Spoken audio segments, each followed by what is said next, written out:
Sanibonani ngiyanibingelela abantu bakithi ngiyanibingelela nje kakhulu bafethu. I hope ukuthi niyaphila. I hope bafethu ukuthi niyaphila nivukile bafethu. uNkulunkulu bafethu sanani. Bafethu namhlanje ngizokhuluma isubject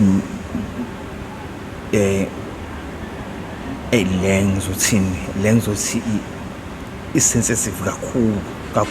I just really wish ukuthi you can sit down, really listen to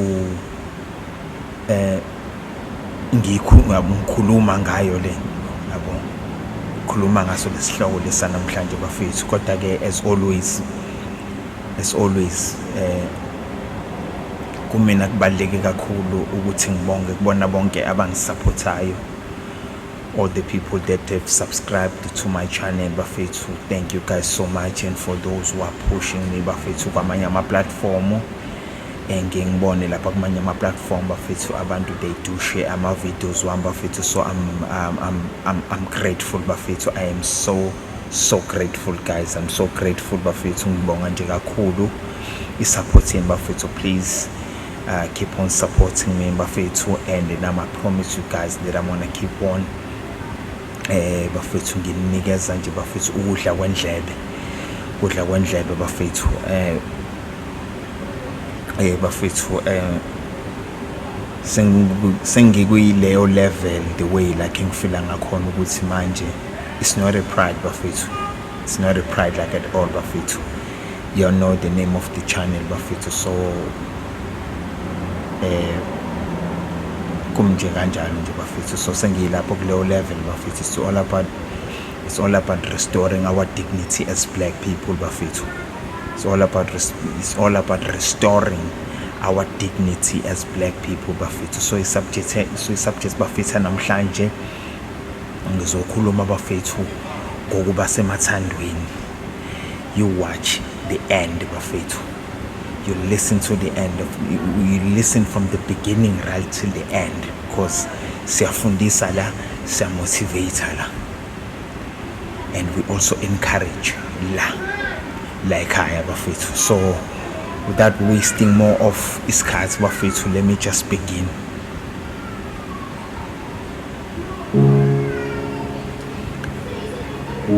Bafethu ave kumnandi ukuba semathandweni.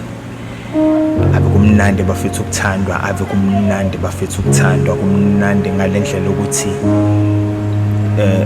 uqala ukubuzwa nini ubumnandi kahle ungakabuzwa the actual happiness of being in love, of being in a relationship. Uqala ngokubona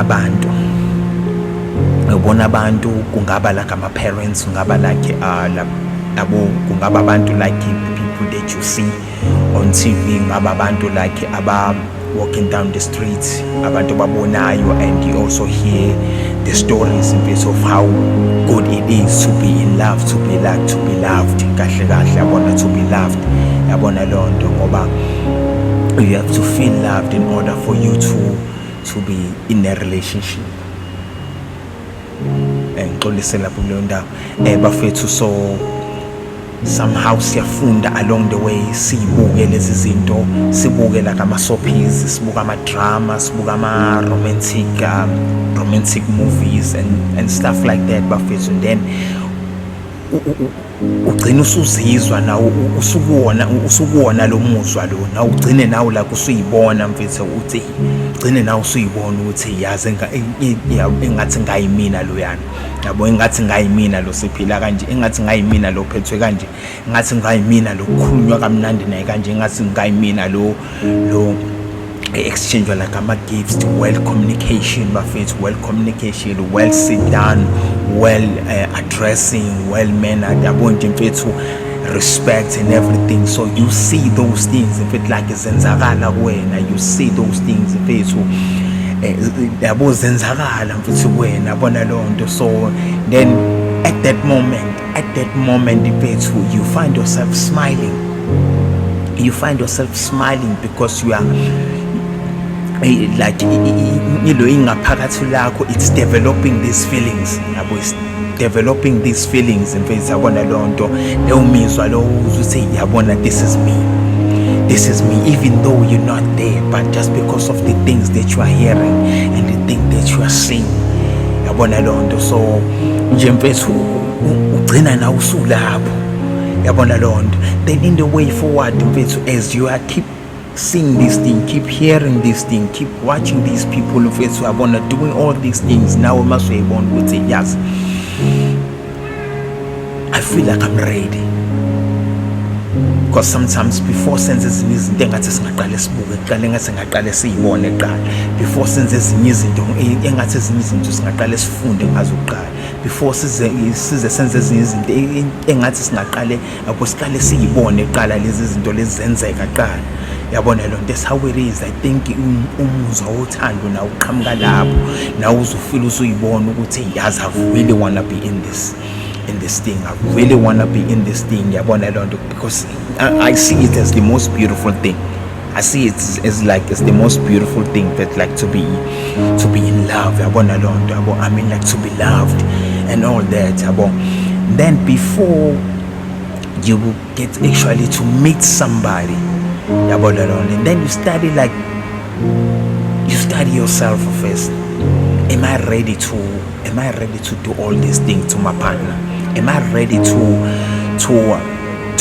apply myself? Am I ready to commit myself? Am I ready to give? Am I ready to listen? Am I ready to be able to sit down? Am I ready to approach in a good manner? Am I really ready to be with somebody like right now? Yabo, am I well prepared to actually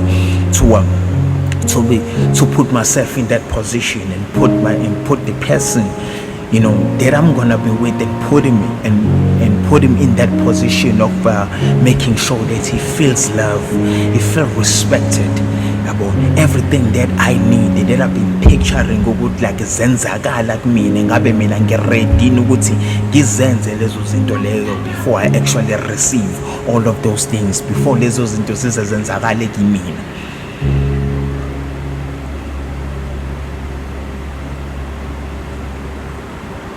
Ngoba ngiyabuka la ngaphandle and ngiyezwa la ngaphandle, all I see is beauty, all I see is the people that are doing all these things that are like inspired me, all the things that I really feel, that I see myself applying, that I see myself receiving, that I see myself doing for this partner, for this person.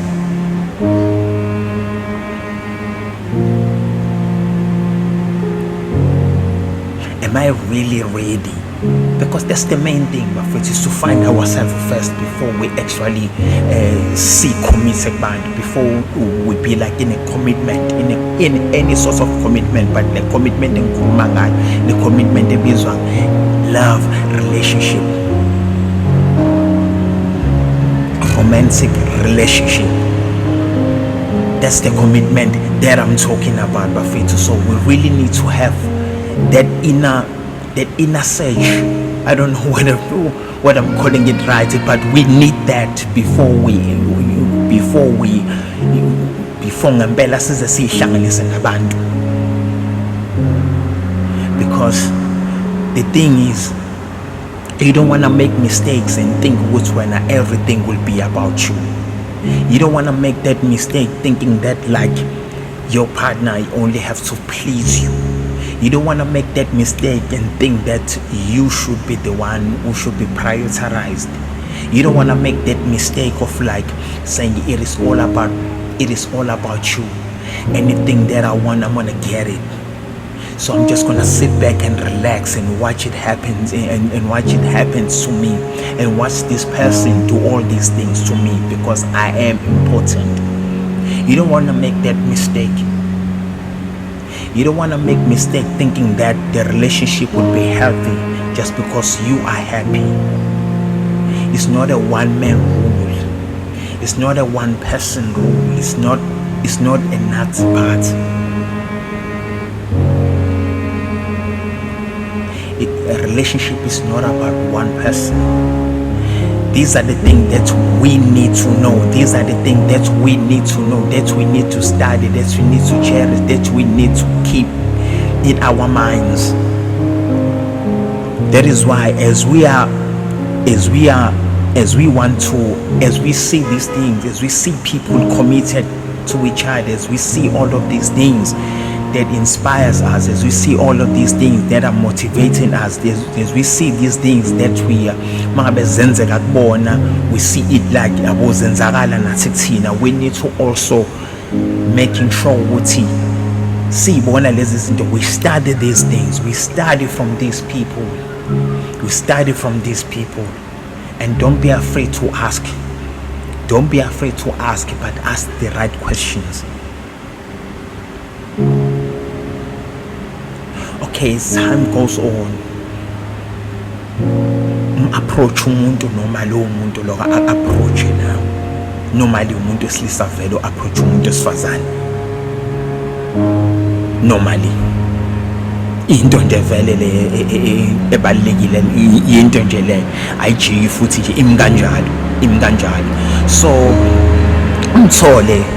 ngitholane nopartner wakho kube mnandi kube nje, and then you start applying lezo zinto lezo, everything. You start applying all these things uyibonile, all these things uyiswile, all these things yabona lazy. When you go out there, they make you smile, they make you feel some type of way, they make you feel happy. I'm talking about that feeling, yabo. And you're ready to make those decisions. You're ready to step up for your partner. You're ready to step up for that relationship in order for that relationship to be healthy. And you do not stop studying. You do not stop seeking information. You do not stop got information there now and think, okay, this is enough. You need to keep on as long as the relationship is healthy, because the both of you guys, you need to work in a relationship. Because while when you worked on your own, which once wabagleyo position leyo yokuthi ube kwi relationship, usawedwa lapho uthi these are nazi izinto engizozenza, nayindlela engizokhuluma ngayo, nayindlela right for me to address some problems, because these are the things ekumele ukuthi like sonke sizazi, and uzazi na uhleli lapho, uzazi lapho whatever it is lo yenzayo. And whilst we are busy, whilst we are like studying or doing all this research, being inspired, being motivated by abanye abantu ukuthi how good, how nice it is to be loved, how nice it is to be in a relationship, also there is another side that we as people that we need to know. As much as we don't like it, but we need to know, because a relationship it starts from ground up, njenge seed, and it's not easy for a seed ukuthi ibreak lapha enhlabathini. It's not easy for a seed ukuthi ibreak, and it also need that seed ukuthi ibekwe kwi well fertilized soil. So that soil that I'm talking about, it is you, your heart, and your state of mind. You know what I'm saying, guys? So basically what I mean would see, there will be some difficulties. I'm telling you, there will be some difficulties. We need to know these things. Because uma ngabe sahleli siyi-one, wanting to be in a relationship, wanting to be in that commitment relationship, fisa lowo muntu lokuthi asenze ukuthi sibe happy, because the only thing that we do think about is happiness, of which is not wrong. The only thing that we think about, we only think about all the positive things, forgetting the other side of it. Because in order to keep that positivity going, in order to keep that train going, in order to keep all of those things be on the table, zimanifesta lezo zinto zikhula zilokhu zenzakala ngaso sonke isikhathi. It's all about avoiding the negative stuff. It's all about avoiding all the negative stuffs. Iqala ke phike lezi zinto ezinegative ziqala la emqondweni yethu. Ila iqala khona ke lezi zinto lezi ezinegative ziqala kuthina qala before abanye abantu like bazenze, before even your own partner like ukuthi nazo azenze. So we need to also think about those things. We must not ignore the fact that there will be a time where you and your partner, you need to sit down. Don't forget, there will be a time for you to say, I'm sorry. There will be a time for you to say, I need to be forgiving. I'm gonna need my partner to forgive me. I'm gonna need my partner to forgive me. So forgive me. So am I ready to forgive? I'm gonna need my partner to listen to me. Am I ready to listen? Am I ready? I'm gonna need my partner to respect me. Am I ready to respect him? All of those things, we need to keep it in our mind. We need to keep it in our minds as we are preparing ourselves to see the relationship, because relationship, it is not something that for you to jump in and out of it. In my definition, a relationship is all about building. That's my definition. It is all about building. I hate to see people breaking up. I hate to see people breaking up, but it is nice to see people arguing. But in finding the solution, because obviously, come on, we people, if we can argue with our siblings, before we argue with our friends, before we argue with our schoolmates, before we argue with our colleagues at work, before we argue with any people that are out there outside, what makes you think that you will not argue with your partner? What makes you think about you relationship when you will not argue with your partner? And think about this. If you think there will not be a time where you have to sit down with your partner and find a solution, because everything everything that you see at home, the thing that you do at home, when you sit down, when you sit your siblings down, when you've been sit down by your parents, when you've been sit down by your brother or your sister, you know what I'm saying? All those things, they are teaching you there at home.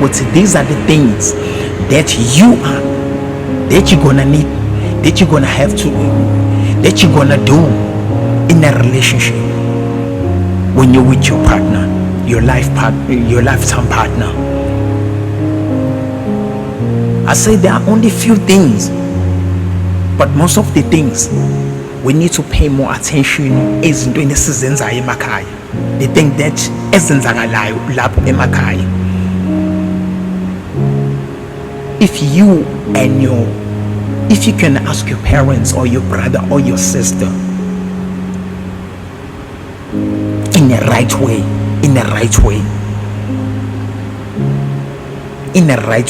don't you think that it's also like important when you do have a partner to ask your partner like in a right way, using the same manner, giving him the very same respect? You see what I mean? You see what I mean, guys? So think about all those things, with all those negative things. There's some of them, they did happen in your life, ekaya, they did happen like in your life, schooling, they did happen like in your life, M17. And also you must learn from other people's, you must also learn from other people's relationship. I'm not saying indulge, I'm not saying intervene. I'm not saying intervene, but when they do talk, when they do speak out, because most of the people who have overcome challenges, who have overcome problems, who have overcome such situations, difficult situations, they are there to assist other people, because they can only see the beauty relationship. That's the only thing that they see. That's the only thing that they want to restore. That's the only thing that they want to talk about. That's the only thing that they want to keep on believing in, because that thing right there, that's what keeps their relationship going. That's what keeps their relationship healthy ngaso sonke isikhathi. So those people are ready to let it all out there and inspire other people and teach the young ones and teach all these people to the importance of being in a relationship. The importance of being in a relationship. Such as ukhumbula umuntu missing someone. You have to izinto zonke lezo. Nanokuthi be ready. You want to be loved, you want to be respected, you want to be approached in a good manner. You want to be happy, you want your partner to make you happy. You want your partner to always be there. You need someone who will always be there. You need someone who will listen to you, who will listen to your problems. You want someone to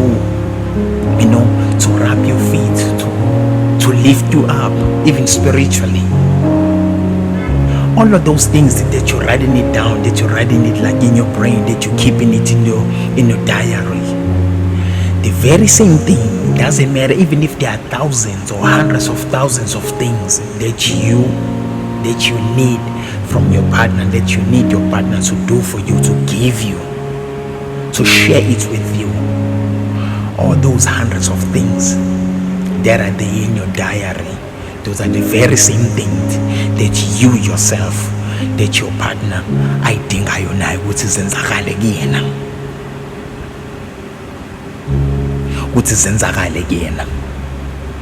Like I said, you cannot be expecting your partner ukuthi kubo wena kuphela. Relationship is not about one person. It's not about one person. It's about two people in a relationship that are formulating a relationship. Two people. Zazi nezinto ezirongi. Ngoba some of like lezinto ezirongi engikhuluma ngazo, izinto othi mangabe uzenze, izinto othi mangabe uzenze ekhaya uthethisele zona kuthiwa musukuzenza. There are some things that ongathi ukuthi ongeke uzuthi la this is new. Like take for instance, do not dress a certain way, do not dress like this, do not dress like that. You know what I'm saying? All those things. So yonke leyo list leyo, nale list engala ku column B, yezizinto wena ungayithandi ukuthi zenziwe kuwena, nezinto ongathanda ukuthi zishiwo kuwena, nezinto engathanda ukuthi zize zenzakale. Zonke lezo zinto lezo zingaweya apha, zabo zilingane nalezi noma zibencane, noma ngabe kuthiwa zingakanani kunezinye. Be ready ukuthi nawe lezo zinto lezo nawe ezinawo ungayifuni, ezinawo ungayithandi, ezinawo kuyizinto ongabona ukuthi lezi zinto zingakuphatha kabi. Nawe be ready ukuthi lezo zinto lezo nawe awuzenzi nawo lezo zinto lezo. Awuzenzi nawo lezo zinto lezo. Just like I said, relationship is not about wena kuphela, you as individual in a relationship. No, remember, mangabe usuwe relationship sekukhona umuntu wesibili. So sekukhona umuntu wesibili kwe relationship, you and your partner ni formulate a relationship. Ni formulate a relationship because it's commitment. Then the whole thing that sum up everything, we call it a relationship. We call it a relationship. We call it a relationship, guys. Because I listen to the whole lot of like people of it. I don't know if maybe it's because people mind you like these days it's all about internet. It's all about it's all about entertainment. It's all about abantu. They're like they've forgotten themselves. They are slowly forgetting izinto abayifundiswa even ngisho emakhaya, because they've got this ideology ukuthi the person that I see on TV, he's my role model or she's my role model. So everything that maybe she's singing about, maybe that is singing about, I want my man to also do all those things in order for me to feel love. So I don't need to do anything. I don't need to do nothing, because that's what it is. No, that's not what it is. That is not what it is. That is not what it is. When your role model are your parents, your role model are your parents. So if display abazali bakho as your role models, see the way how they do things, see the way how they communicate, even in front of you as a kid, you're gonna need to do the same in front of your own children. You're gonna have to do the same. You're gonna have to do the same to your partner as well, because that's where the true inspiration comes from. That's where the true inspiration comes from.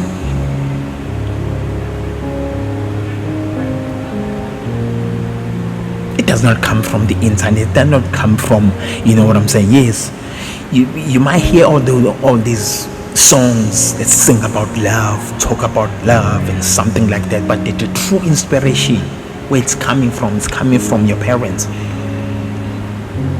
It's coming from your parents.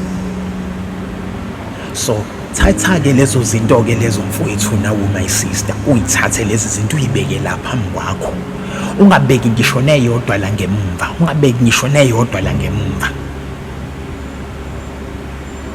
uyibeke nje lapha phambi kwakho, noma uyibeke side to side, ukuze kubalance, ukuze relationship ibalance,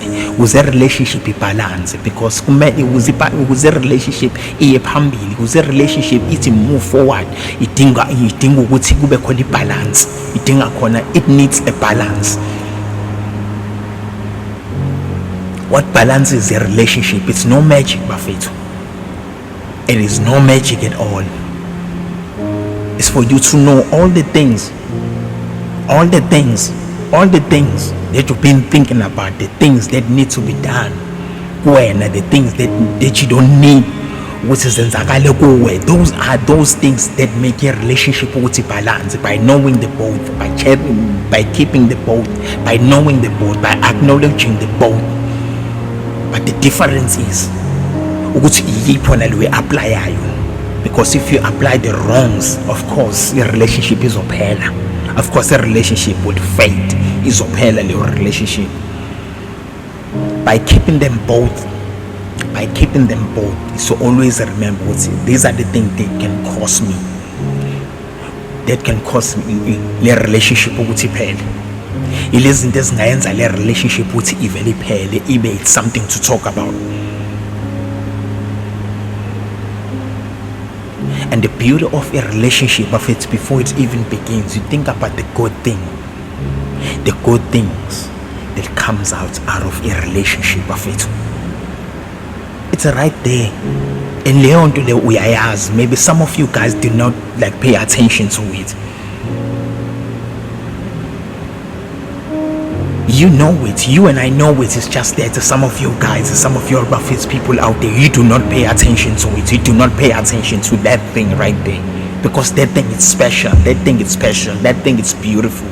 Doesn't matter how other people are looking at it, but if it comes out of your relationship, that thing is beauty. That thing is beautiful. I'm not talking about material things, Buffets. Don't get it all wrong. Don't talk about money, cars, all those material things,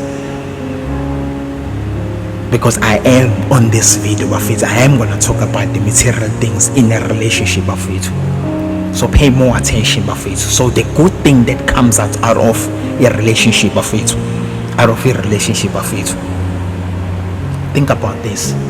When you came out of a relationship between between abazali bakho, uma wakho nobaba wakho, the beautiful thing that came out of that relationship When that is you. That is you. That is why I hate people when they break up. That is why I find it so selfish mga abantu be-break uma abantu behlukana and yet sekunengane futhi. I hate that. I hate that because ingane is the beautiful thing that comes out of a relationship. I call it a gift. I call it a gift.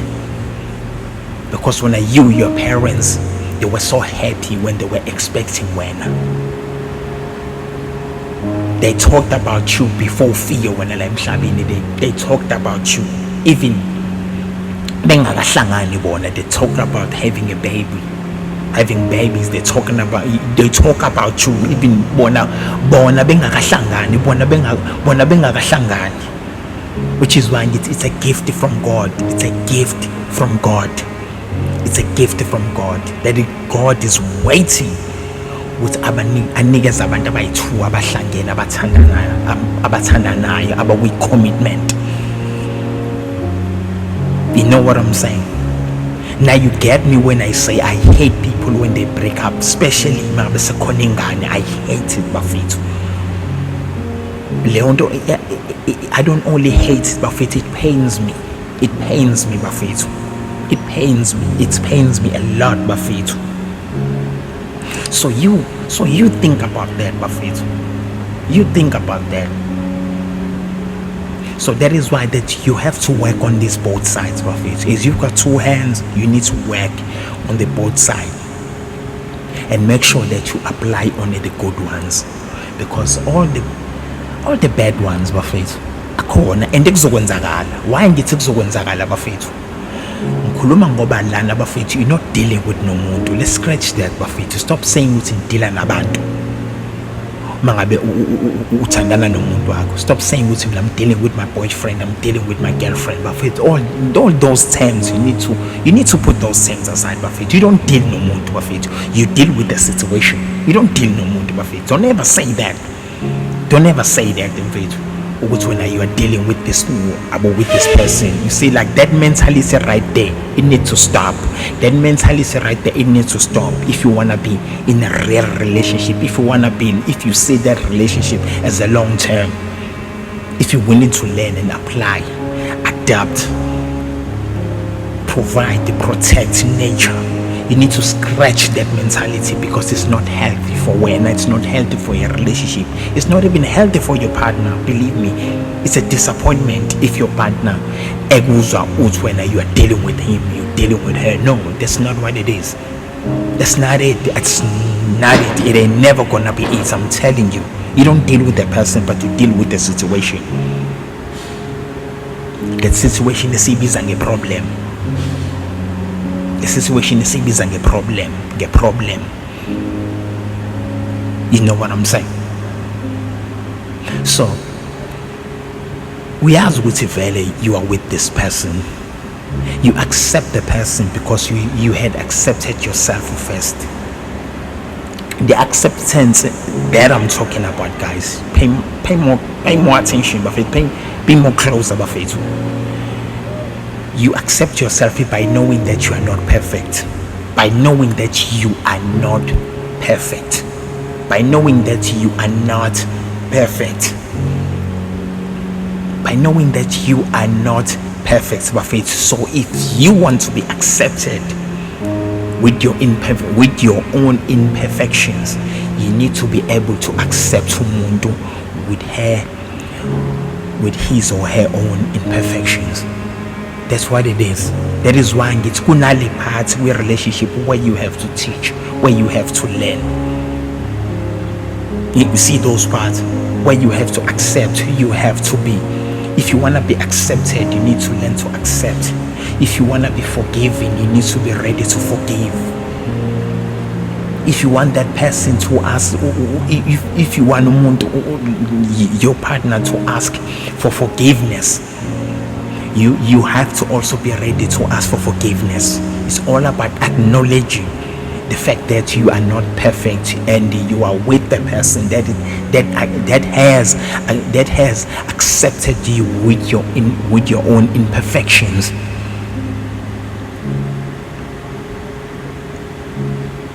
Let us not live in a fantasy world, Buffett, because when it comes to a relationship, it's a real world. It's a real world that you guys are in. The people that are in a relationship. So you're gonna be in that world if you're not yet in a relationship, Buffett. In that world, you feel me? You feel me? That side that I'm talking about, Buffett, so that I'm still talking about it like namhlanje. That I'm still talking about it like in this video, Buffett. Masakuzoba khona ukuthi you cannot, I mean, take it from me, even though there are negative things, even though there will be, there will be pains and stuff, because it's not always like walking the park. It's not always like milk and honey. It's not always about sugar, about chocolate and sweets. There'll be a side, a bitter side. So a bitter side, you only need people who are strong. Bitter side, you need the people that are like about strong. So you need to be strong in order for you to be in a relationship. You need to be strong. You need to be strong mentally. I'm not talking about physically. You need to be strong mentally. You need to also be strong emotionally, spiritually, as other people are saying. So you need to be strong. You need to be strong. You ain't gotta be strong physically, mfethu, because it's not a battle. Akuliwa akushawana kwe relationship afethu. I don't believe ukuthi kumele ukuthi ushaye partner wakho kwe relationship. I don't believe that. I do not believe in that, Buffett, and I do not want it. I do not like it. I hate it. I hate even more now. Why? Because I've got 2 daughters. I wouldn't want to see any man. But it started me hating it so much. Mengikhula ngibona ukuthi hayi no, nginosisi lana. I wouldn't want no man to hit my sisters. I wouldn't want no man to hit my sisters. Then yasiyakhuphuka le nto right after having a daughter. So the best thing for me is to know it, is to know these things, is to learn and understand these things, just so I can teach my sons. So you need to be strong mentally, you need to be strong emotionally or spiritually. Because those 2 things ziyadingakala kwi-relationship.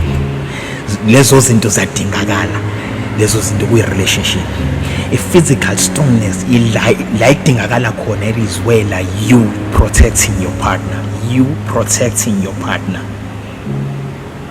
I can take that. If you're protecting your partner, then you need to be physically strong.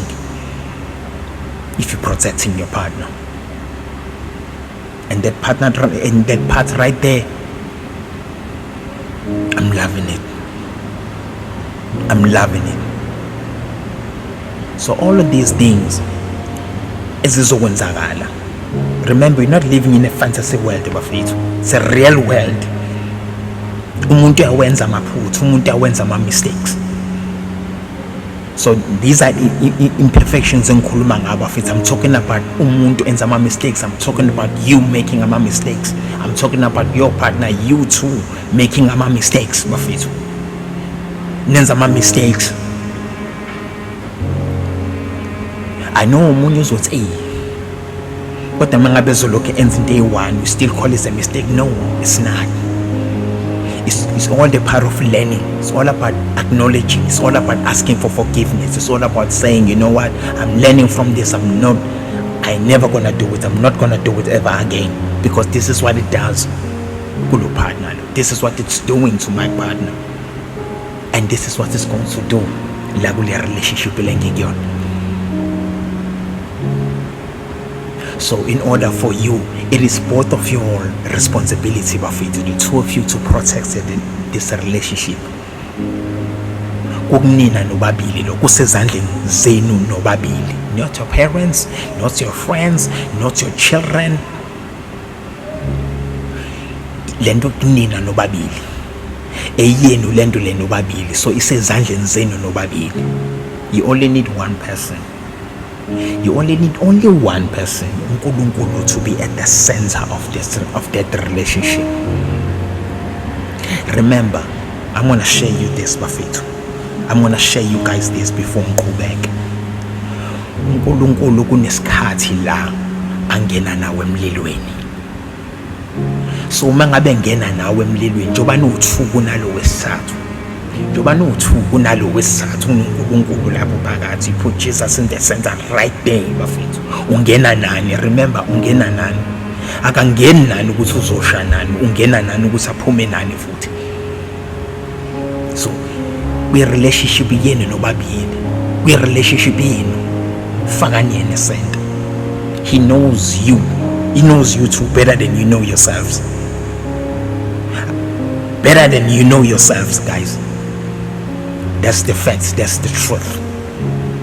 Right there. And we as guys, we need to understand ukuthi uthando lomuntu wesifazane linjani. How we know all that? Getting close to our mothers. By looking at our mothers, how they are raising us, how they are treating us, how they are talking to us. Then there's the fatherly love, the love that comes from men. Remember, uthando qhamuka kumuntu wesilisa. Uthando elu-instillwe uNkulunkulu kuyena umuntu wesilisa, ngoba uNkulunkulu unothando disciplinary English. Eline-discipline phakathi. So your ladies also need to know that. That is why you never raise a child. You'll never be true enganeni. You'll never be a father once you uzazi kahle ukuthi umama. So you need to know that. How you know that? By getting close to your father. By getting close to your father. That is why I don't listen to these women that are saying they are prioritizing, like I'm a single parent, saying which one that they can do both. And you will never do both. You will never do both. If it's not there, it's not there. But you must know what a father is needed in Ghana, because that love letingagala. So ingane mengakabe ingakafike, you as a woman, you need to know that. You as a man kumele ukuthi lokho ukwazi, and ulazi nothando qhamuka umuntu wesifazane ukuthi luthando linjani, ngoba alifani kodwa kunobuhle phakathi kwalo. Lolu thando lolu liyadingana.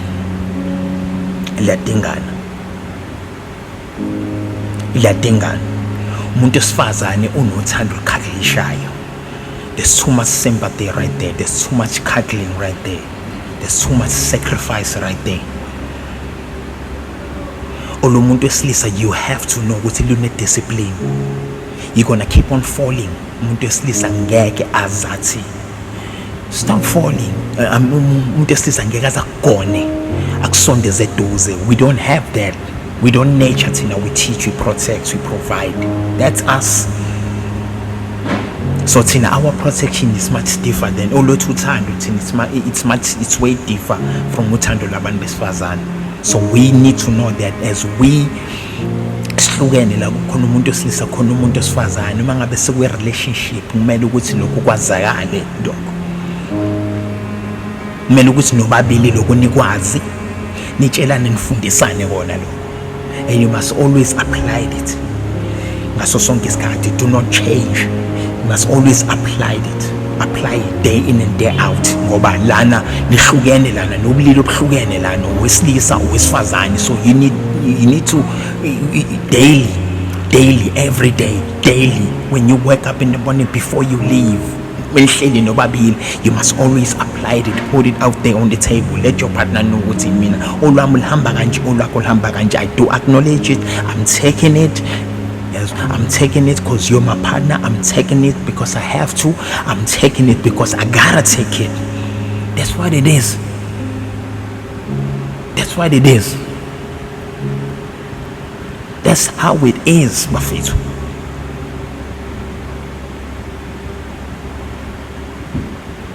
Ama mistakes, bafethu, is our saying, bafethu. Ama mistakes ayenzakala, bafethu. Ayenzakala ama mistake. Here's the biggest mistake that people are making, bafethu. You see, uma ngabe ukwi-relationship, uma usuzongena kwi-relationship uke waba kwenye, or even before ungene kwenye, don't expect ukuthi izinto ezenzakala lapha ngaphesheya kule relationship izokwenzakala nakuwena la kule relationship ufuna ukuba kuyona noma le relationship ukuyona. Ngaleni ubona like umuntu ngaleni is being given cars, money, all these material things, then you feel as if like now you need to be given those things or you need to give those things. Nah bafethu, akhambi kanjani. Wena uzoba la kule relationship uzoba kuyona wena no partner wakho, you and your partner. I'm not saying okuhle okwenzakalayo akumele ukuthi nawe ukwenze, kodwa don't take leyo nto leyo uthi nawe you're gonna build a relationship ukuze ukuze upartner wakho abone, ukuze upartner wakho umbone ukuthi uyakuthanda, kumele ukuthi aqale ukuthi akunikeze lezi zinto leziyana. Now getting the very same treatment, not knowing ukuthi before ya treatment liyana ibe khona kwenzakaleni, what inspired that man or that person or that partner to do all these things for partner wakhe. Lo partner wakhe lo wenzelwayo lezazinto wenze ini, iziphi izinto azenzile lezi ziphushe upartner wakho ukuthi amenzele lezi zinto lezi ulo azenzayo, because that's the mistake. You see people giving flowers, see people giving chocolates and whatever those things, and then you don't sit back and think, what is it that she has done to this man, or what is it that this man has done to this woman in order for that woman to buy him all these things, to give him all these things. Because some people are paying too much time with those material things, not even understanding ukuthi lezo zinto ezi-material, people need to understand izinto ezi-material qala before they start saying or like baze bayifake lapho nawo lapho kuleyo situation, and they actually like come to believe this is what the relationship is all about. You need to study all those things, you need to know those things. Kumele ukuthi uqale wazi qala, because that's the biggest mistake abantu abayenzayo, and that is how you lose such a relationship. This is how you lose your partner. That's how you make a relationship yakho ukuthi ingabalance. That's how you make that relationship ukuthi iphele, by looking at other people's relationship. Of course, be inspired, it's fine. Be happy for them, it's fine. You can also look yourself in the mirror. I see lezo zinto zabo zenziwa kuwena wabuwenzelwa zona, but know ukuthi you need to trigger someone ukuthi akwenzele something for that to happen. You need to trigger for that to happen. Isn't there two wires that are connected to a bulb, for a bulb ukuthi ilight ukuthi khanye, and it. So that's what it is. So we all need that, something that triggers us. So you need to create that vibe. You need to do that. You need to find that. You need to find those things, or that thing that triggers your partner, that will trigger your partner to do such things for you. Don't be delusional. Don't let these people, they are not telling you the real story, but they wanted you to believe the thing that you see by not studying them, by not sitting down with yourself. What is it that she has done? What is it that he has done in order for that, in order for him to get all of these things from this woman, in order for this woman to get all of those things from him? It's all about the saying. It's all about the doing that triggers umuntu. It's all about the saying, it's all about the doing. It's what you are saying, it's what you are doing.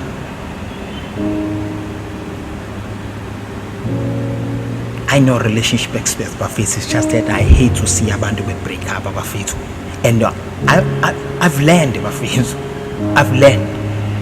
I've learned, Buffett, which is why like I'm sharing Buffett with this information, which is why Buffett I'm sharing this Buffett with you guys. Because I hate. Yes, I've been broken, but it's not about me, Buffett. It's not about me, Buffett. So we learn from pains, we learn from hurting other people. You know what I'm saying? That's what it is. We learn from pains, from being hurt. We learn from hurting other people, because like I said, it's not about you, Buffett. You ain't gotta be selfish, Buffett. This is a relationship. Two people who are committed, two people who are involved, two people who actually agreed in formulating this party that is called a relationship. Knowing exactly what there will be some downfall, there will be some time where you don't see eye to eye with your partner. Be ready for that. But what it's going to take in order to solve that situation, because akusiwona ukusolve to let go of your partner without even setting it down, and it's not even like a solution to punish your partner. You need to punish your partner by telling your partner, this is what you did, that is why I'm hurt. This is what you did, this is what you said. Think about this.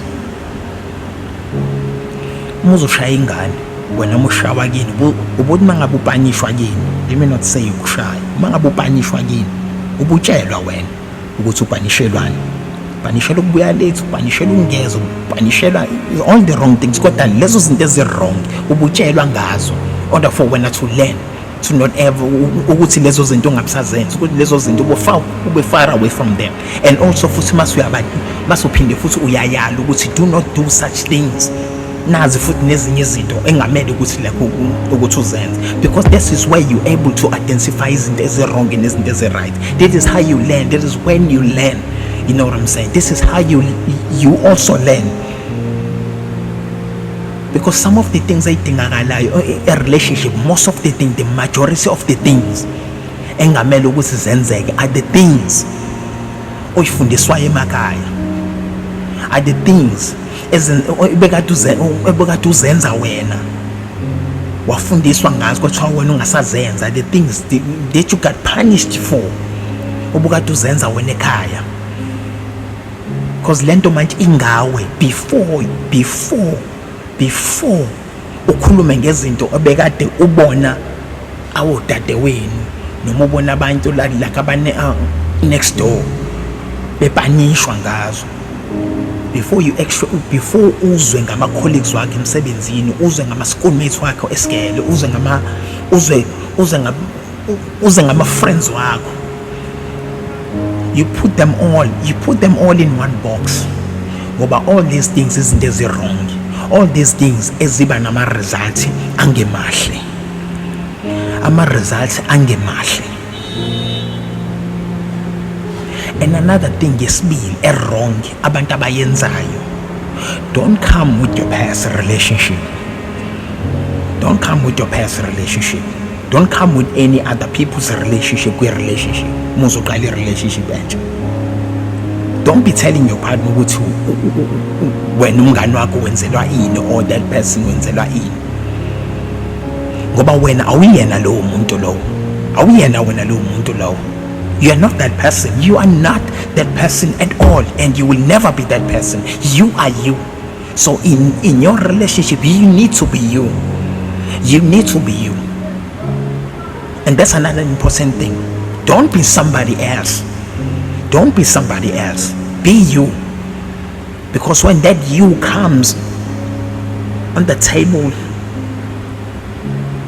all the chords, any and everything oyobusu yenzile will be nothing but fake. And that thing right there will hit the fan, and you ain't gonna like it. You ain't gotta be fake. You can't be fake to your friends, or you can be fake like M17, wherever ungabe fake. Kodwa kwe relationship, you need to be you. You need to be real. Stop coming with that nonsensical thing. Stop applying it. Which means I'm gonna be this person, I'm gonna be this person, I'm gonna dress like this person, I'm gonna act like this person. You know what I'm saying? Stop that. You need to stop that. You need to stop it. You need to be you in a relationship, because everything that you love, everything that you like, everything that you admire, everything that motivates you, that encourage you, it needs to happen to you. It needs to happen to you. It needs to happen for dingakala ukuthi zenziwe wena, not that person.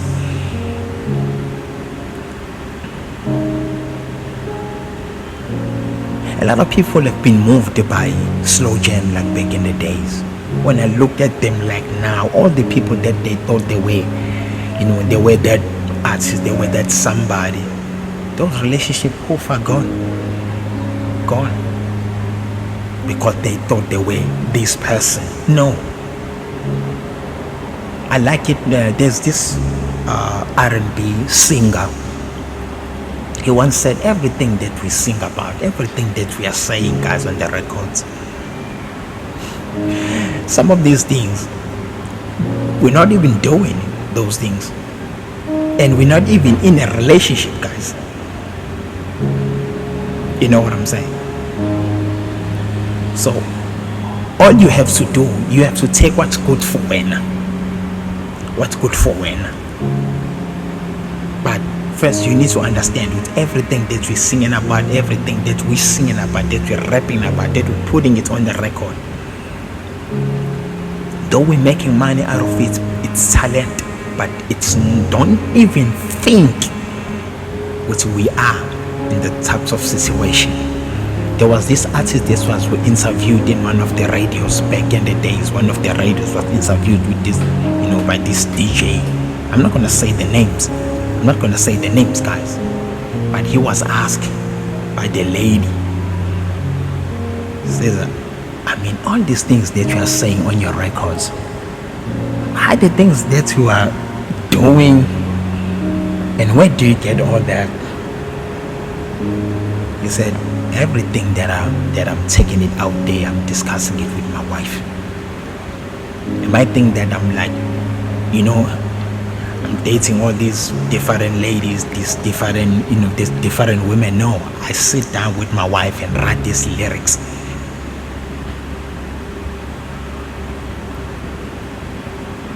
So be you. Forget about your past relationship. Forget about your past relationship, Buffett. Forget about your past relationship. How good it was, how bad it was.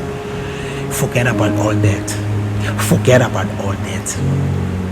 So that is why it's so important. You need to have time to heal. Relationship. You can't jump from this relationship to that relationship. You cannot do that, because you're gonna end up losing lo muntu lo ubukade ulungiselelo yena uloya muntu ukuthi uboyena. Then you're gonna lose that person. Let's be honest in our faith. Let's be real, let's be honest, let's be truthful, Buffett. Do you really think we would like? Hey, Buffett, I'm not putting no fire, Buffett. But if you can ask even our parents, ukuthi awahle kunthatha isikhathi esingakanani ukuthi nobabili nihlangane.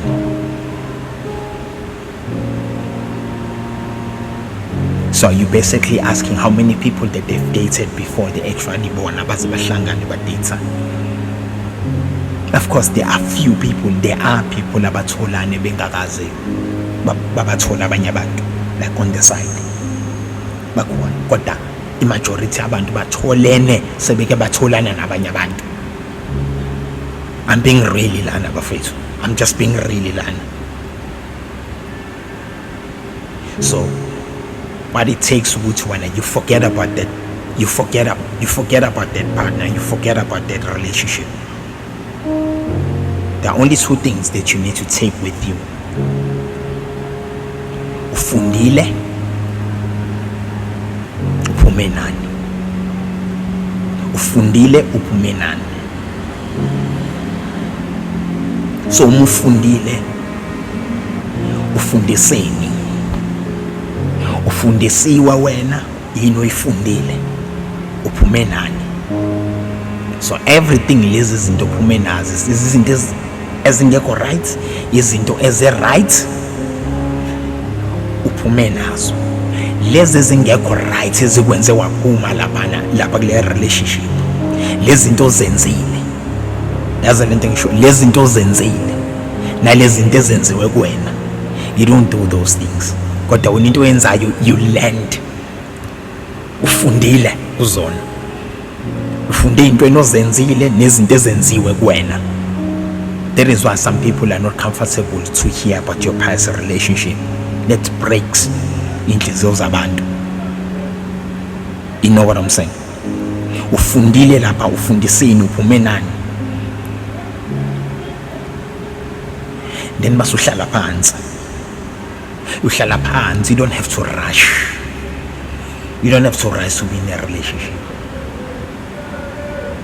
But to me, it's foolish to jump from this relationship, jump kule relationship. I'd say ungayicabangeli wena.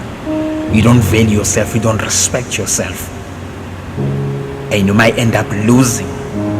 There's a 99.9% of losing partner wako, your partner. Muzo jump from lapha to laphayana. I'm not talking about the people that are playing other people's feelings like abafethu. I don't want to even entertain you guys. I don't want to even entertain you guys because you are busy breaking other people's hearts, bafethu. So I'm not gonna talk about that side. I'll talk about it like the other day. Not now. This is not the time. So you forget about that past relationship, bafethu. You take what you are, what you did, uhlala phansi, uyabheka uthi yini mina lengiyenzile ngoba bengiyiphathe and yaliya relationship, yini lengiyenzile. Then you take accountability.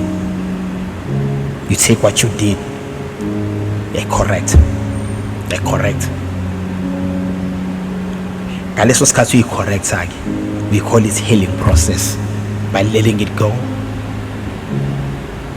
by learning from the things that you did, that you've done, by learning the thing that was done to you, and all the good thing that was not appreciated, and the thing that you did not appreciate. Because there were times where you were like basically didn't have to ask ukuthi kumele ukuthi uxolise khona. You know what you did, you know what you said, you know what has been said to you or done to you during that time. That's where you do not put upartner wakho lo onayo noma lo zoba naye njengamanje, khona ungeke uzomfake lapho kuleyo ndawo, khona ungeke uzumenze feel as if like he is feeling that void. He wasn't there, remember, she wasn't there. Wena ulapha nalo kade unaye. So njengamanje unalo naye, nilano babili njengamanje, you're building your own. Building is all about you building from your own mistakes. You're building from all the good things that you did. It is all you now. It's no more about that partner. It's no more about that relationship. It's no more about that relationship. You don't talk about that relationship because that's how you decrease the value of yalowo muntu. That is how you disrespect to the core, to a degree where he or she sees himself nothing. Ayibone engelutho when you keep on talking about that past relationship.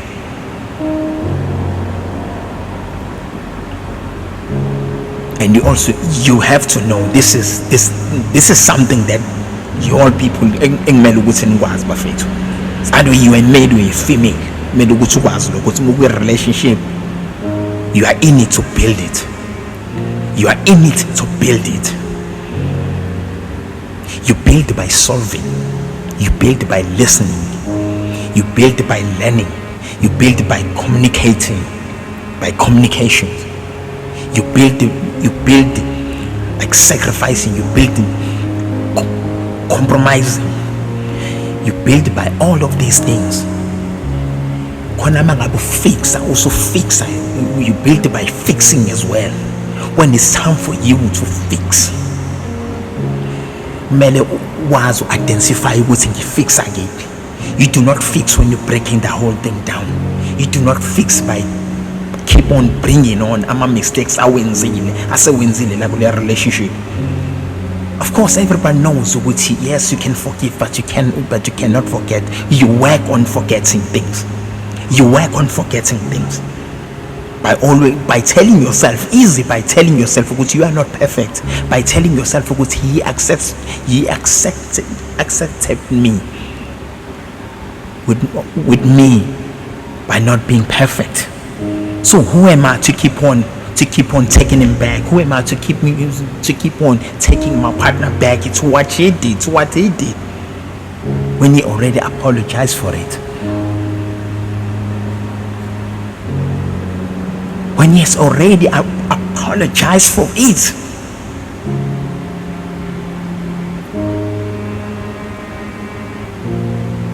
Because that is where forgiving comes from. It is where forgiving comes from. Stop listening to these people that are telling you that there's no way. You can work on forgetting those things. You can work on forgetting those things. Remember, when you're holding your grudge, they say when you're holding your grudge, you will not see. You're blocking your blessings from coming to you.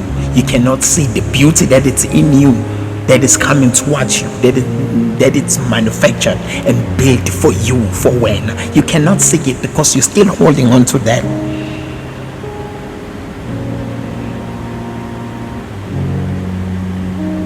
They say, if you really want to see the blessings in your life, the true people in your life, the people that are there in your life, the person that is there to love you, to care for you, to protect, provide for you, to nurture for you,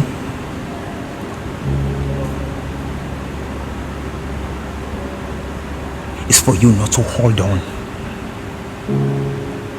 Because as you are holding on to those things, they're slowly destroying you. They're slowly destroying lento leyibona upartner wakho, lento eyenze, lento attracte upartner wakho, lento eyenze upartner wakho ukuthi akuthande each and every day, lento eyenze ukuthi upartner wakho ukuthi akhulume ngawe, lento eyenze ukuthi upartner wakho akuprotecte even from his own or from her own family. Ilento eyenza upartner wakho egqugquzela upartner wakho ukuthi azini, this is the right person for me, this is for me, I don't care. This is what gives your partner that strength to protect you. That's what it is. That's what it is, Bafethu. Don't make it difficult for yourself by listening to other people. Work on yourself, work on your relationship, Bafethu. Make sure that if the decision is made, if a decision isiyenzakalile, make sure with your decision leyo, it is there to strengthen a relationship. It is there to strengthen a relationship, Bafethu. To make that relationship healthy. Remember, a relationship, it's you and him, it's you and her. That's a relationship right there. Grab popcorn, Bafethu, because I'm here today.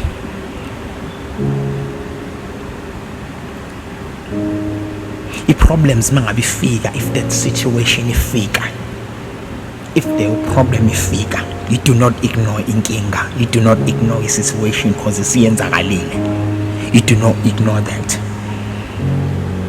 But while you are ignoring it, it's destroying you. So when it's destroying it's destroying your relationship.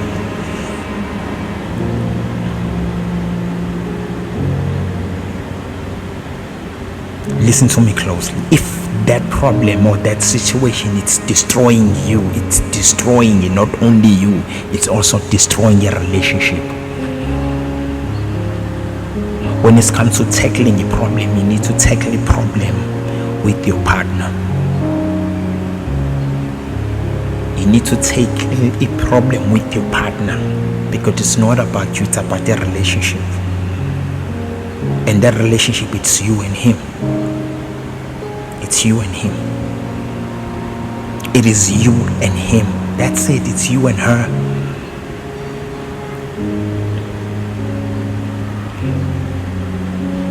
I-problem uma ngabe ifika kwi-relationship kubantu ababambisene, kubantu abane-understanding, kubantu abazi ukuthi a-relationship is all about, it's a learning process.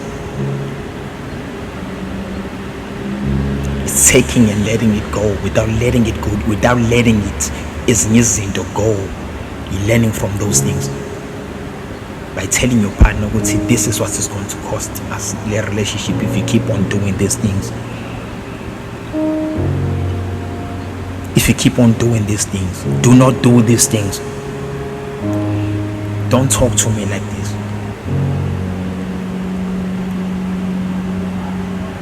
Kunezinto esifundiswa emakhaya kumele ukuthi singayikhohlwa, kumele ukuthi sizenze nakuma relationship, engamele ukuthi sikhunjuze zona. Khuluma nge-respect. Respect in the form of communicating nomuntu. Respect in the form of addressing your problem, in the form of addressing any and everything. I'm talking about loving, protecting.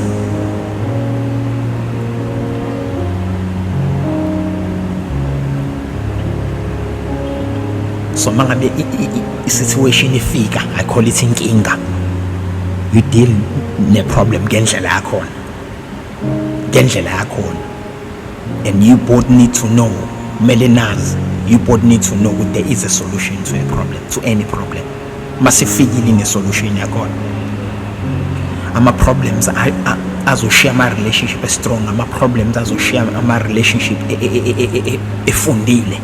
Ama-problems azoshare ama-relationship namhlanje for two people to talk about those problems, to teach about those problems. Because when you talk about problems and you leave abantu nenkinga kuphela by not giving them like ama-solution, people will start wondering ukuthi ufunani ngani phambi kwabo, ubufunani phambi kwabo.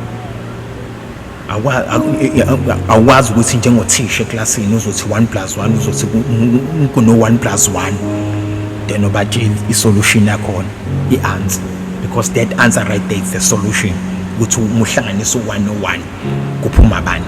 So uzokhuluma ngo-1+1, 2+2, 2x2, and you do not also show them how to solve a problem, ukuthi nini, how did you able to deal with that problem. So that means rather just don't say nothing at all. Don't say nothing at all. Rather just keep it to yourself. And you gotta work on making sure that if your partner says you are perfect, that's it. Don't worry about what the world is saying. Don't worry about what other people are saying. It's okay to say, yes, I'm not perfect. Yes, I'm not perfect. But as long as my partner sees me as the most perfect person on this earth, on this planet, then I'm good. You work with your partner. You work on yourself by making sure that you do good by your partner. It's only your partner that will tell you that you are perfect. So when he tells you that, or when she tells you that, you're only perfect for her, you're only perfect for him, not for when you go to be perfect for abanye abantu. Not for when you are perfect for abanye abantu. So when your person is building you up because he believes in you, because he wants to be with you, he only wants you to be uwakekphela.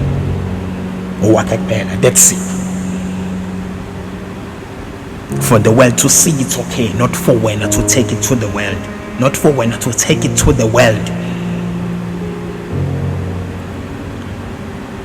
Because the world will use you, confuse you,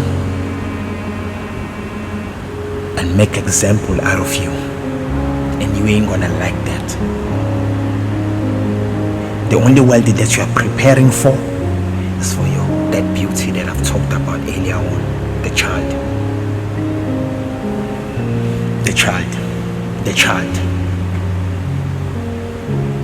So relationship is about two people. I once said it before. Relationship is about two people. Anyone can be a third person. Anyone can be a third wheel. Anyone, your mother, your father, your sister, your friends, anyone can be a third wheel. You know why? Because abekho la nikhona nobabili partner wakho. Abekho la nikhona. Maybe nina share, like the same house. Not even ingane, they are there to inspire you. Ingane, they are there to always remind you how good, how perfect, how healthy it is. Ukuhlala nabazali bami bobabili endaweni eyodwa. How healthy and educational and also motivational it is to see both of my parents, because as you've learned from both of your parents, guys, your children also, as you are tackling these problems, as you are teaching each other on how to solve these problems, as you are both looking for the solution to solve these situations that you guys are facing, like along the way, you take it to your children, because you don't want your children to exchange partners. You don't want your children to date multiple men, to date multiple girls out there, outside. You know what I'm saying? It's all about you. You two are one. You only choose enganenzeni, but Nina, you are one. Ingako, in your bedroom, there's only one bed.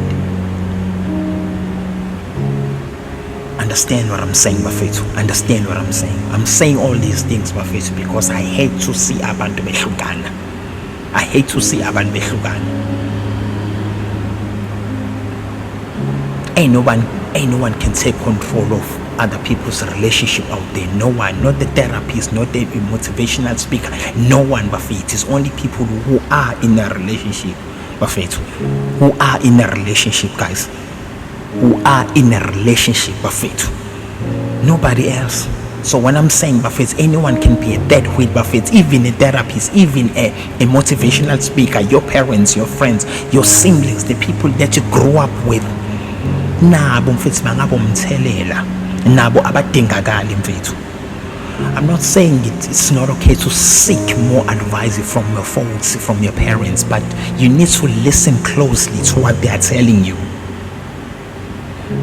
Because not everything will be fruitful. I'm not telling you not to ukuthi ungababi, ukuthi ungababuzi, ukuthi ningabalandi nibabeke lapha mweni mangabe izinto sezibile sezi-right. Because mangabe senifinyelele lapho kuleyo level ukuthi okay, let's bring family together manje, ukuthi bafethu mangabe sinenkinga will come to you. Not ukuthi will take any and everything enzobe nisho kuthina and then base say-apply thina, even though it worked kuma relationship wenu.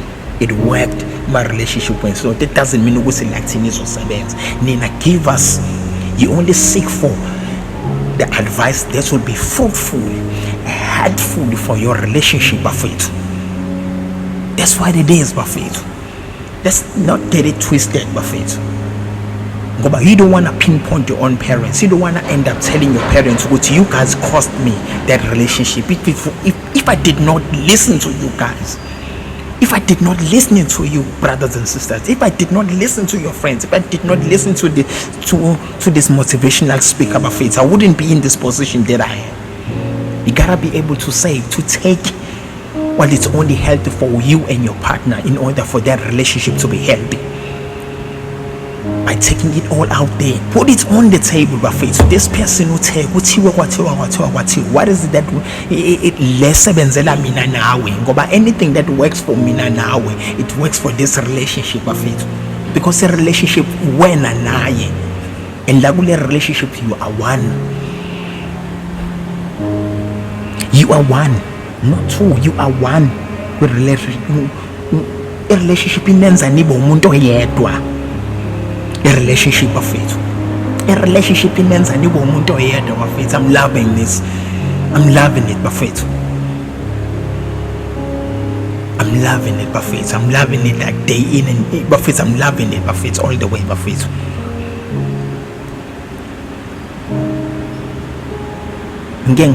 Let me remind you something, Bafethu. Study these two sides, Bafethu. Study these two sides bafethu. These two sides ziqala la kuwena. Buka nje, just look at yourself. You got two brain cells in your head. Who is in charge? Who is at the front? I call it these two side factories. Kuyasetshenzwa la, kunempikiswano la ekhanda lakho, so kuyasetshenzwa bafethu, and they're working tirelessly. They're working tirelessly. So ngeke ngithi abantu, because anything that you think cabanga ukuthi uyayibona, because a displayer is a picture and then a displayer is a movie, and yet it's not happening.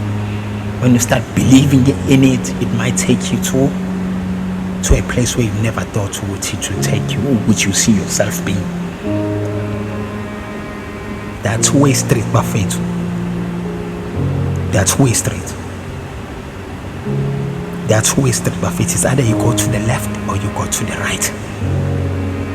So what is it that works for wena? Which way that works for wena? Alright, no more left. Alright, no more left.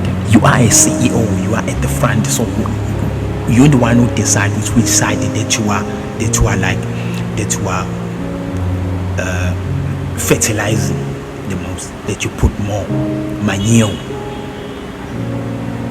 You know, you put more manure because you are battling. So when you're battling with this side, there'll be no reason for one to battle with your partner, because you will only manure the side that you know that you yourself as individuals ukuthi lona side uthanda, lona side ufuna ukuphila, then uzoliphilisa no partner wakho lelo side lelo. So that's the side that I'm talking about bafethu. Welcome to RTFT1 bafethu. That's just how it is bafethu. So bafethu, there's a lot of things bafethu. There's a lot of things. Omunye uzothi mina pho benziwa yini abantu ukuthi bahlukane. Yabona mangabe yabona mangabe ufika kwe relationship mfethu nawe sis with the wrong intentions, of course leyo relationship mfethu angeke ize last, ngoba wena wrong from the beginning, when you're wrong from the start. Ask yourself this question mfethu. I need you to ask yourselves this question. Why mfethu abantu bahlale for 45, 60 to 75 la kwe relationship, even 10 years bafethu kwe relationship? Ngoba yini? Ngoba bona be perfect, ngoba bona bengoni 2, 3, 4 years bafethu, ngoba bona bengoni, ngoba bona bengakuboni ukubaleka kokuhlala phansi nokusolve, ngoba bona bengakuboni ukubaleka to implement everything that their parents taught them not to do and also to do.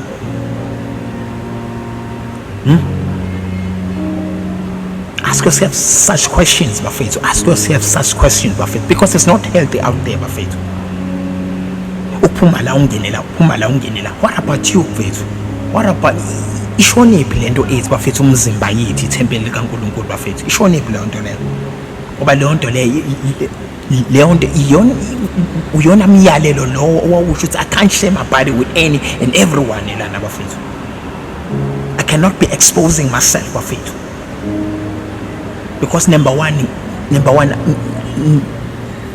ngidisappoint abazali bami. What am I saying? Ngiyafika namhlanje ngizolotsholwa yilongo,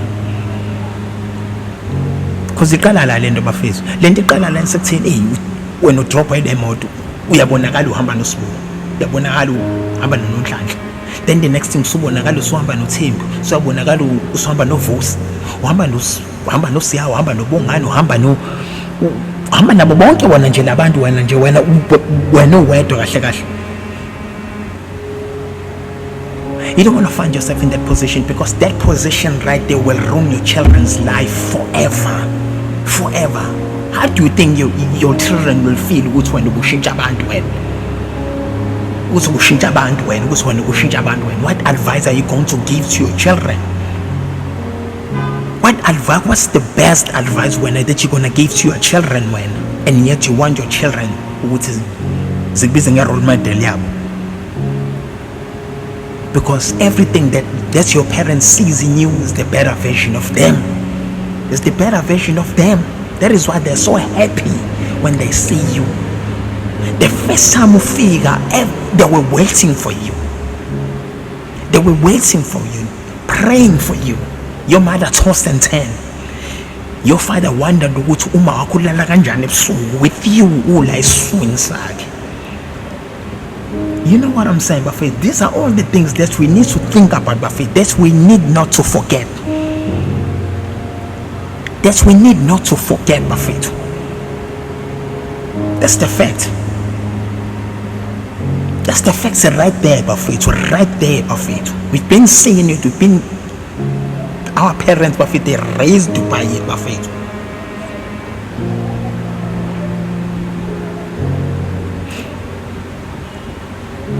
You have to know, Buffett. You have to know. You have to know, Buffett. You've got to know what's your relationship. You have to know. I've just mentioned a few, Buffett. Plenty. You have to know, Buffett. You have to know these things, Buffett. You gotta know these things. You gotta know these things, Buffett. There's no time, Buffett, to keep on playing around, Buffett, like ngabanye abantu. You say the most stupid things, Buffett, that these people, Buffett, are saying, Buffett. Umuntu asathe revenge ngokuthi asebenzise umzimba wakhe, Buffett. I mean, you tell me.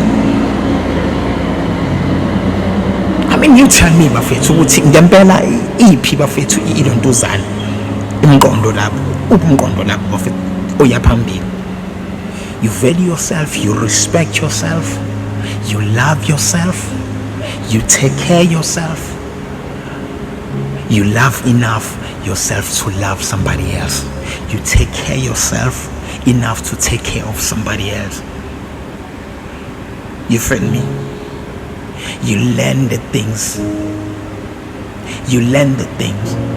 The thing that you are learning are the things that you're going to be teaching about, that you're going to teach him.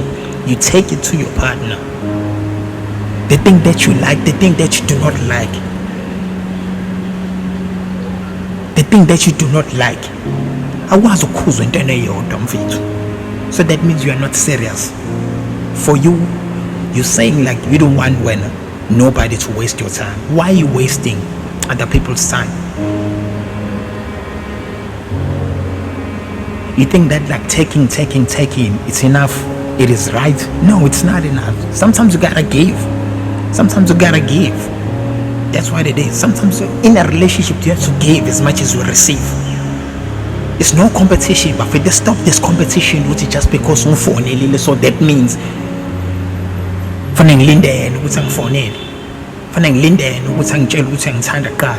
I must wait for him to say it first. I must wait for her to text me first.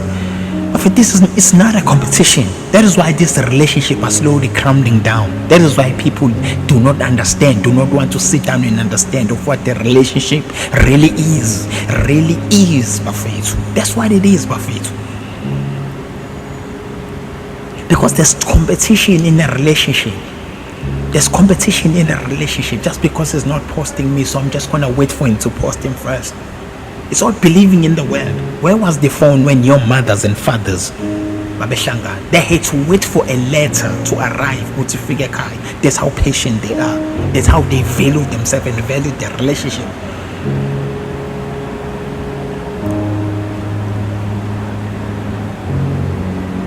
That is why it's so important to learn more from them. To learn more, it's vital. It's very much important. Ain't no question, to learn from them. Because abantu ama-relationship la ahlalile amaningi abantu abafunde kubantu abadala. You cannot take a constitution with a relationship. You cannot say just because this so and so says. No, there's no such thing, Buffett. Forget that. But whatever it is that these people are saying out there, asenzakali ma relationship wabo, asenzakali Buffett. They're living like Buffett in a happy home, while they're telling you guys to believe this BS that they're telling you guys to do. Some of these people are getting paid. Let me tell you something. Some of these people at Buffett are getting paid to say what they're saying. They're not even writing their own lyrics. They're not even writing their own songs, because companies are getting paid. These companies are getting paid to violate. for this company to pay these people that you are idolizing to corrupt you guys. Do you really think that it's good? It is something that needs to be said out there? What they are telling you.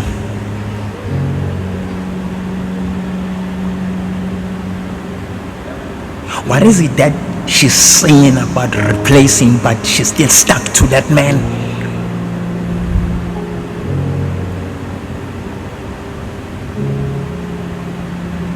Come on guys, come on Buffets, come on. Kubona umsebenzi, they're getting paid. Nina a relationship le. They're getting paid to say what they're saying. They're not living that lifestyle. Everyone, there's someone behind. When in your relationship, there's your man, there's your woman. Bona baranwa langemuva. So don't take the world and put it in your own home and put it in your relationship. Don't take it. Don't do that. Don't do that mistake. Don't ever compare other people's relationship. Don't ever bring a constitution. Don't ever bring the world in your relationship, Bafethu. Be sure to protect the relationship, to build that relationship, Bafethu. To nurture that relationship, Bafethu. For what each one of you guys aphume nawo le relationship bafethu, aye nayo emsebenzini, aye nayo esikoleni, aye nayo kubo, aye nayo ngisho esitolo, ahambe nawo le relationship bafethu. And that person right there bafethu, if both of you bafethu nenza kanjalo, nobody and nothing will tear it apart. But you gotta believe in God. You gotta believe in God bafethu. It does exist. It does exist bafethu. And you do what needs to be done to make sure that relationship iyashala. Don't make it easy. Don't make it easy. Don't just let your partner so easily bafethu. Because you gotta believe in yourself. You gotta believe in yourself first before you actually believe into something that you are about to establish. Because by uma ngabe usu-establishile bafethu, it is that time for you to believe in it even more. Because if you feel like it's been shaken up bafethu, you know what to do bafethu. They say the couple that prays together bafethu, they stay together for the longest of time. For the longest of time bafethu. For the longest of time.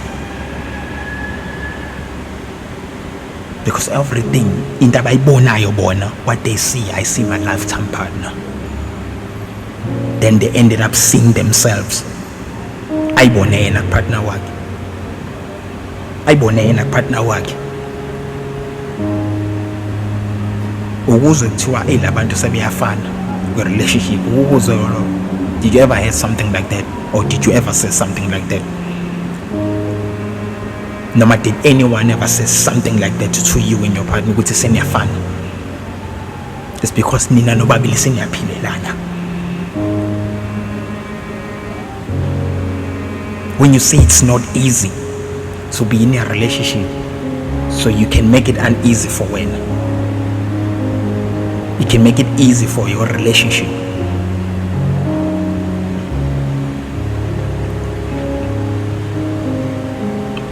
Kunezinto ekumele ukuthi ushiye ngaphandle, like the things ezenzakala kini, like the things ezenzeka emsebenzini, the things ezenzeka kephi nakephi la zenzeka khona. Because mangabe usula, yes, if you create that vibe, that platform to talk about okay what had happened, you don't apply it. You gotta give it a relationship isikhathi sayo. So by giving it a relationship isikhathi sayo, it is where you talk to your partner, talk about your relationship, talk about the things esenzenzile la kule relationship, talk about the things that made you yourselves, that you made each other's happy. Talk about those things, and also talk about the things that you did overcome. with your smile in your face.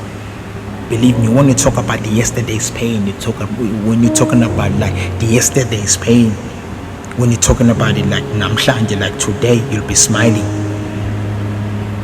Just like umufika endlini kadokotela uthi, I can't wait to get rid of this pain and talk about it, because I don't want it like in my life. I don't want it in my body. I don't want it like in my life. I don't want it like in this relationship. Then the next day, you're gonna talk about it with a smile on your face, because yesterday when you was dealing with it, you were so in pain.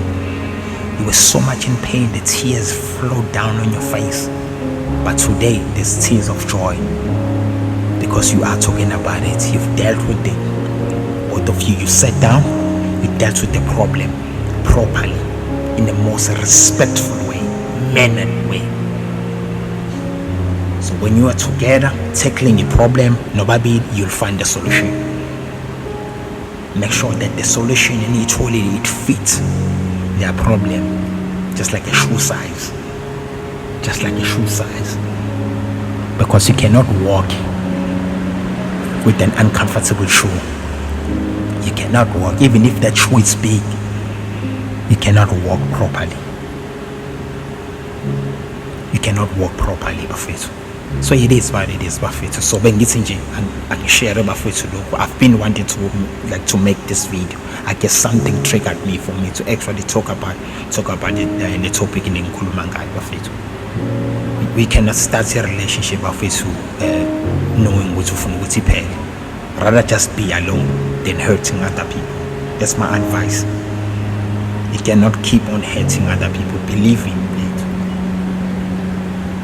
Take it from me, bafethu. Umuntu akusiye nomunye umuntu. Umuntu akusiye nomunye umuntu, bafethu. Kunabantu. There must kuba khona umuntu. Kufike kwaba khona umuntu kwase kuba khona abantu before kube khona lowo muntu lowo. There are a lot of people right there, but there was one person first. Kwase kuba khona abantu. Base kuba khona lowo muntu lowo. Ngichaze. I'm gonna leave it up to you guys. Ukuthi uyichaze wena lento ngishoyo. Angiphindi kwaba khona umuntu. Kwase kuba khona abantu. Kwase kuzoba khona lo muntu lo okhona njengamanje. So umuntu akusiyena umuntu mfethu. Umuntu akusiyena nje mfethu umunye umuntu. Ngiyabonga kakhulu. Bafethu, don't forget to subscribe. Don't forget to subscribe, bafethu, and make sure to comment in the comment section, bafethu. Lokho kuzongijabulisa kakhulu. Remember, what comes out of a relationship is the most beautiful thing. The beautiful thing ever, the beautiful gift. That's a gift from God. Because even if you no longer have parents, but you are a gift from God. Even if you grew up without knowing either one of your parents, you are a gift from God.